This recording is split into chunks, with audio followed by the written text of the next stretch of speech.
afternoon, sir. I am Cruz Romel, reporting about 10 type of theories. Number one is the deterrence theory. Deterrence theory is two types of deterrence theory is general deterrence theory. Example sa general deterrence theory is like kanang usa ka tao nakahibalo siya ng punishment sa pangawat is taas nga punishment. Posible nga di na niya dayon yang ang krimen kay kabalo siya nga ang punishment sa pagpangawat is taas kayo, tapos ang specific deterrence is like kanang usa ka tao nadakpan siya sa droga, tapos kabalo siya nga usay punishment sa malakman droga is possible nga di na niya utrohon magkuan og droga, sir. Tapos ang social bound theory is ay isa ka tao na ang social bound theory is like kanang ilado kasi yung lugar, tapos daghan kay ila ilado na kay ka sa inyo, tapos daghan kay kaila mga taas ug ranggo, impossible na gamay mo dyan sa mong himo kag krimen.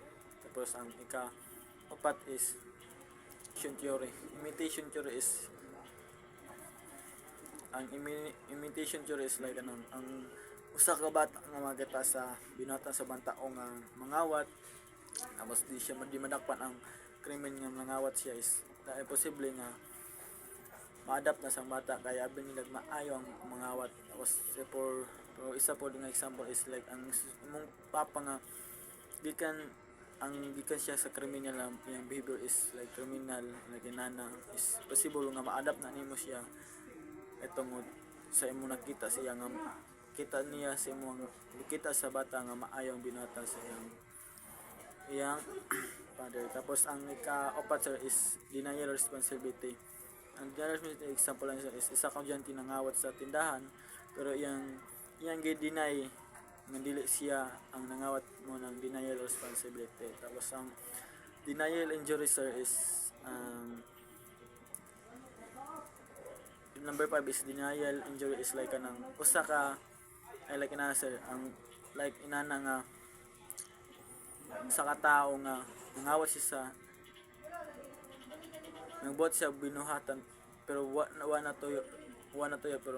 tuyo niya, sir, like kanang example ang sakyanan sa tao nabangga sa imong sakyanan na gi-parking ra, possible nga muna siya ang denial injury is justify nimo ang klaro para di ka kuha na og sala, sir. Tapos ang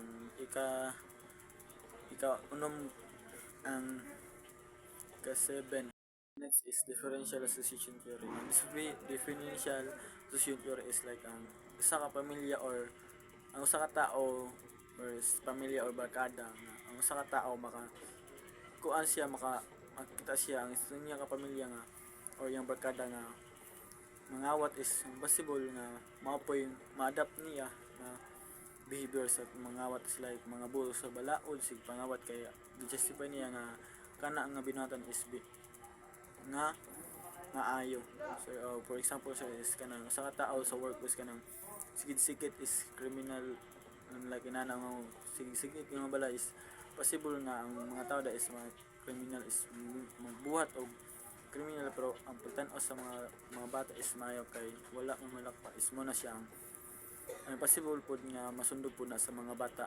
So is next is Tenisim theory. Tenisim theory, sir, is like kanang kung flat kag ilong lost skin lamang mata, yung possible is isa ka criminal like na is according kang sa Lubroso, sir, manang Tenisim theory. Tapos ang next, sir, is strength theory. Ang strength theory, sir, is like kanang usa ka taon na siya gusto kwaon siyang kinabuhi, like yung mga panganod but di niya makuha, sir, tungod sa ka-pressure sa kinabuhi wala ka mag-eskwela, possible nga manghimo siya krimen or mangawat siya para makuha niya iyang gusto sa iyang kinabuhi inana, sir. Tapos ang next is last is labeling theory. Labeling theory is like kanang ginalabel ka sa bantaw na ni anak nga anang bantaw nga kawatan man ka inana sa kadugay-dugay nga ginainan kasi nila nga inana imong kuan is possible nga imo nang tinud-on kay mo mailang ingon sa imuha kawatang manok nga inana, sir. Is mo to ako, sir, is ang 10 types of theories ang this